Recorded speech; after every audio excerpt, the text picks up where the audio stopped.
Gente, bom dia. Hoje com a imagem da bandeja de café da manhã que a Fernanda ganhou da minha sogra, a gente começa o nosso bate-papo de segunda-feira. Hoje pela manhã, logo ao acordar, eu escutei o podcast da Loprete lá, aquele O Assunto, que falava sobre o aumento da desigualdade no Brasil. Sabe, pessoal, eu não tô, no meu objetivo aqui não é reproduzir as coisas que ela disse, não é reproduzir as coisas que ela falou, mas é pensar sobre uma situação bem pontual. Será que a gente tem condição de mudar de ideia? Será que a gente se permite mudar de opinião? Ou a gente vai procurando explicação para se manter nas mesmas ideias arcaicas e primitivas a respeito das coisas? Principalmente, né, quem é pró-governo, pró-Bolsonaro. Eu acho bem importante esclarecer algumas coisas aqui. Eu não sou comunista, não sou petista, não sou golpista, absolutamente nada disso. Tenho uma ideia bem fixa a respeito do que são os governos, do que é a autoridade. Eu acredito que enquanto houver autoridade humana regendo outros homens, as coisas serão muito complicadas. Eu acho que toda expressão de autoridade ela é recheada de subjetividade, né? As pessoas jogam nessa autoridade questões subjetivas suas para se sentirem mais importantes, mais bonitos, mais interessantes, mais poderosos. Eu acho que ela é recheada de aspectos perversos, né?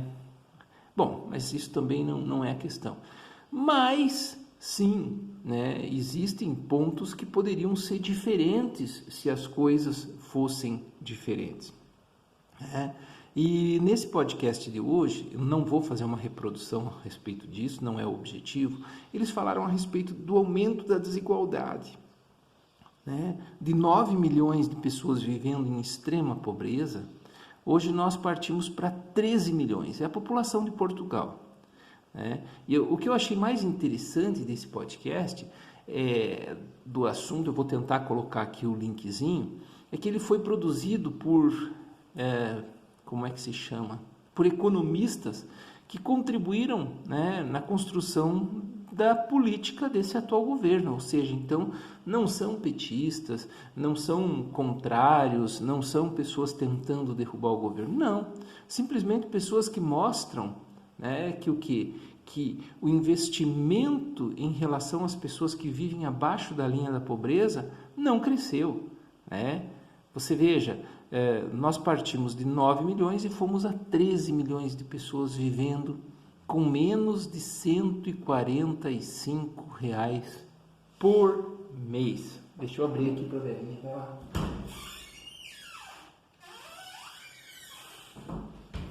Você já parou para pensar nisso, que é viver com menos de R$ 145 por mês? Você já imaginou isso? Regiões inteiras do Brasil, cidades inteiras do Brasil, em que não existe praticamente comércio, o comércio é muito fragilizado, né? Em que não existe investimento público pesado, que depende de outras cidades, em que as famílias sobrevivem apenas dos benefícios do governo. E aí as pessoas dizem, olha, vai fazer uma faxina. E aí eu pergunto a você, vai fazer uma faxina onde, meu querido? Né? Vai cortar uma grama. Que grama? Se não existe nem planta nesses lugares, muitas vezes nem as plantas crescem. Então eu queria sugerir a você que ouvisse, eu vou tentar colocar o link aqui, e que você ouvisse de coração aberto mesmo, né? Sem tentar ficar encontrando desculpas, sem tentar ficar encontrando justificativa. Né? Se você está muito feliz com a situação como que nós estamos vivendo hoje, se você está se sentindo exultante pelos feitos do atual governo, ok, né?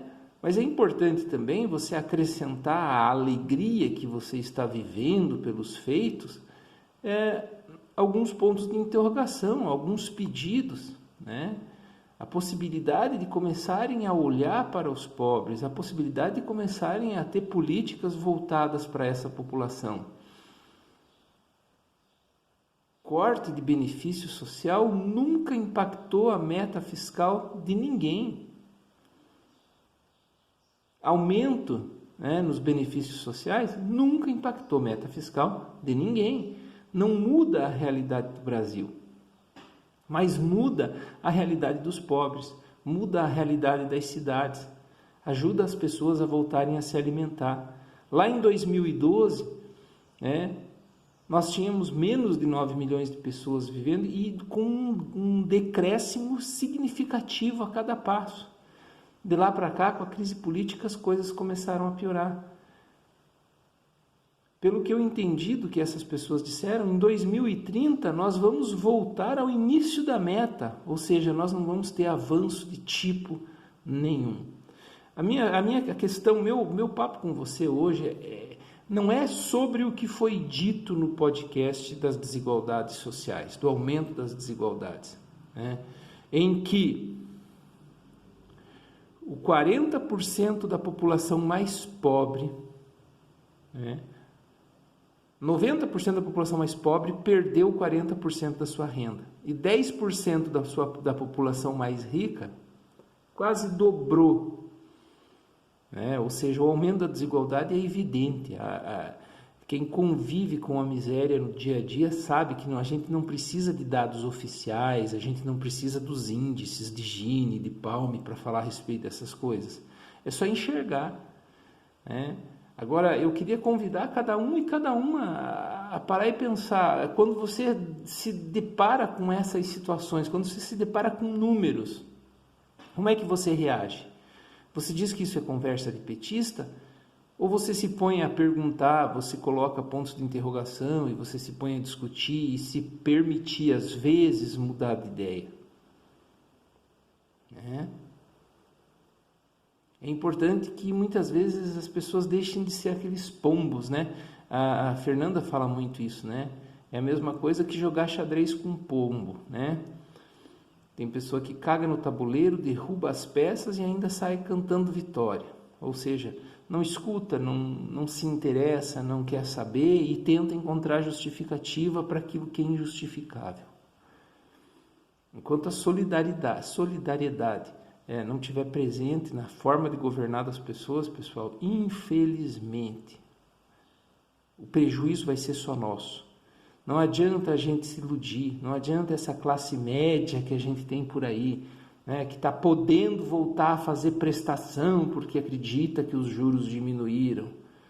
Se enganar, essa classe média que vai lá e tira o seu fundo de garantia e compra a sua batedeira nova, a sua televisão de LED, achar que as coisas estão melhorando, porque não estão. Porque enquanto você está tirando teu fundo de garantia para comprar a tua televisão, tem muitas famílias passando fome, muitas famílias optando pela criminalidade, pela falta de políticas públicas, pela falta de acesso à educação, pela falta de acesso à alimentação.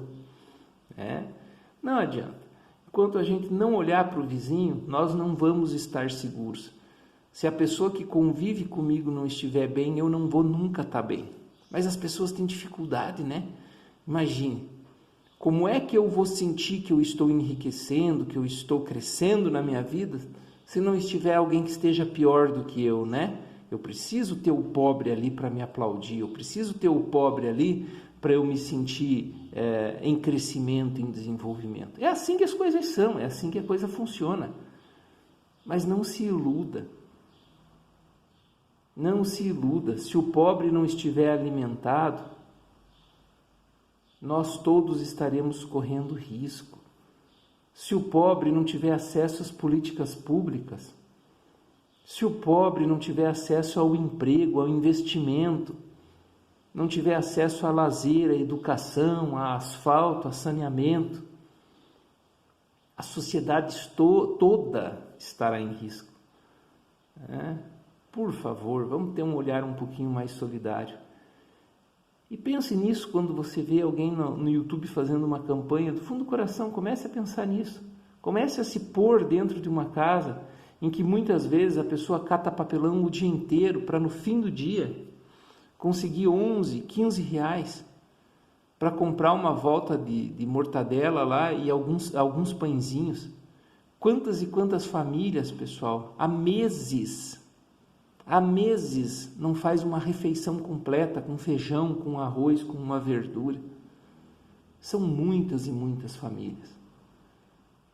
São 17 quadrimestres, se eu não me engano, ou 4 anos e 3 meses, em que a desigualdade só cresce. Quando a desigualdade cresce, a nossa sensação de segurança vai embora. Não se iluda. Distribuir arma para a população também não vai resolver. A não ser que esse governo tenha um projeto gigante de encarceramento dos pobres. E quando esse projeto começar, provavelmente todos nós seremos encarcerados juntos, ou dentro das nossas próprias casas,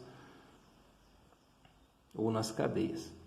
Porque tem muita gente que olha para fora da sua janela e se sente, participante da população, participante da comunidade política, pró-governo, pró-isso, completamente feliz, e não percebe que nada mais é do que massa de manobra. Está tão empobrecido quanto o restante da população. Bom dia.